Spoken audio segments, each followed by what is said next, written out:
General ആശുപത്രിയിലാണ് ഒരു മാസം മുമ്പ് ദുർഗാകാമിയുടെ ഹൃദയമാറ്റ ശസ്ത്രക്രിയ.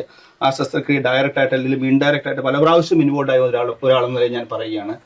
ആ പെൺകുട്ടിയെ 28 ദിവസത്തോളമാണ് എക്മോ എന്ന് പറയുന്ന ഒരു മെഷീനിൽ വെച്ചിരുന്നത്. 28. കാരണം ഹൃദയത്തിന്റെ വലിയ ട്യൂബുകൾ ആദ്യം സെൻട്രൽ എക്മോ എന്ന് ഉപയോഗിച്ചു. സെൻട്രൽ എക്മോ എന്ന് പറയുമ്പോൾ ഹൃദയം തുറന്ന് നെഞ്ചുകൂട് തുറന്നിട്ട് അത് ചില പൈപ്പുകളിൽ കൂടെ ഈ ഒരു മെഷീനോട് ഘടിപ്പിക്കുകയും അതിനുശേഷം അത് കുറച്ചുകൂടെ ബെറ്റർ ആയി കഴിഞ്ഞപ്പോഴത്തേക്ക് പെരിഫറൽ എക്മോയിലോട്ട് മാറ്റുകയും ചെയ്തു.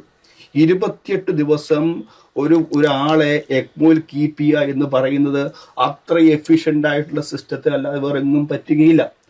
എക്മോയിലൂടെ പോകുമ്പോഴത്തേക്ക് പല കാര്യങ്ങളും സംഭവിക്കാം. ഇൻഫെക്ഷൻസ് ഉണ്ടാകും, കാരണം ബ്ലഡ് മുഴുവൻ വേറെ സർക്യൂട്ടിൽ പോവുകയാണ്. അവിടെ രക്തം കട്ടപിടിക്കാതിരിക്കാനുള്ള മരുന്നുകൾ കൊടുക്കുമ്പോഴത്തേക്ക് ബ്ലീഡിങ് ഉണ്ടാകാനുള്ള സാധ്യത വളരെ കൂടുതലാണ്. അവിടെ രക്തം കട്ട പിടിക്കാനുള്ള സാധ്യതകൾ കൂടുതലാണ്. ചിലപ്പോൾ രക്തം കട്ട പിടിക്കാം. എൻ്റെ വ്യക്തിപരമായ ഒരു അനുഭവം ഞാൻ പറയാം. ഞാൻ DM പഠിച്ചത് ഡൽഹിയിലെ all India institute of medical സയൻസിലാണ്. ആ സമയത്ത് ഞങ്ങൾ ചെന്ന ഉടനെ സമയത്ത് ഒരു കുട്ടി എക്ടോപ്പിയ കോഡിസ് എന്ന് പറഞ്ഞാൽ അപൂർവമായ കണ്ടീഷൻ ഉണ്ടായിരുന്നു. എക്ടോപ്പിയ കോഡിസ് എന്ന് പറഞ്ഞാൽ ഹൃദയം നെഞ്ചുകൂടിന് പുറത്ത് തള്ളി നിൽക്കുന്ന അവസ്ഥ. നെഞ്ചുകൂടില്ലാത്ത അവസ്ഥ. നെഞ്ചുകൂടില്ലാത്തതുകൊണ്ട് തന്നെ ഹൃദയം പുറത്തോട്ട് നിൽക്കുന്നു. ആ കുട്ടി ഇന്ത്യയിലെ തന്നെ ഏറ്റവും മികച്ച കുട്ടികളുടെ ഹൃദയ ശസ്ത്രക്രിയ വിദഗ്ധൻ സർജറി ചെയ്തിട്ടും കുട്ടി മരിച്ചു ഇൻഫെക്ഷൻ മൂലം. ഇൻഫെക്ഷൻ എവിടെ നിന്ന് കിട്ടിയെന്ന് അന്വേഷിച്ചപ്പോഴത്തേക്ക് ഒരു തുവാലയിൽ നിന്ന് കിട്ടിയ ഇൻഫെക്ഷനാണ്. എങ്ങനെയെന്നറിയാമോ? ആ കുട്ടി ജനിച്ചത് 2000 കിലോമീറ്റർ ദൂരെയുള്ള ബീഹാറിലെ കുഗ്രാമത്തിൽ.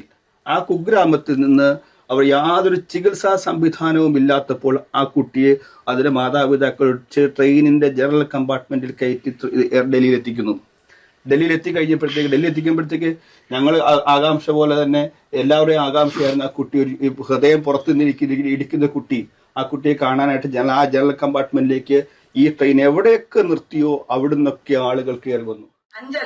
50 വർഷം ജീവിച്ചാലും ഒന്നും സംഭവിക്കത്തില്ല. അത് യൂറിനറി സ്റ്റോണിന്റെ വേദനയാണ്. ഇതിപ്പം ഈ ഒരു സിംറ്റം വന്നുകൊണ്ട് കണ്ടുപിടിച്ചു. ഡോക്ടർ ജോ ജോസഫ്, അത് പറയാൻ പാടുണ്ടോ? തീർച്ചയായിട്ടും അത് വളരെ നിരുത്തരവാദിത്തപരമായ ഒരു സ്റ്റേറ്റ്മെന്റ് ആയി പോകുന്നത് യാതൊരു സംശയമില്ല. കാരണം വെച്ചാൽ ഒരു മെഡിക്കൽ നെഗ്ലിജൻസ് വന്നിട്ടുണ്ട് എന്ന് പ്രഥമദൃഷ്ട്യാ ബോധ്യമായിട്ടൊരു കേസാണ്. അങ്ങനെയുള്ളപ്പോൾ അത് എവിടെ സംഭവിച്ചു എന്ന് കൃത്യമായിട്ട് മനസ്സിലാക്കി അതിന് നടപടികൾ എടുക്കുകയാണ് വേണ്ടിയിരുന്നത്. ആ പ്രസ്താവന തീർച്ചയായിട്ടും ഒരു ഡോക്ടറിന്റെ ഭാഗത്തു നിന്ന് ഒരിക്കലും പ്രതീക്ഷിക്കാവുന്നതല്ല.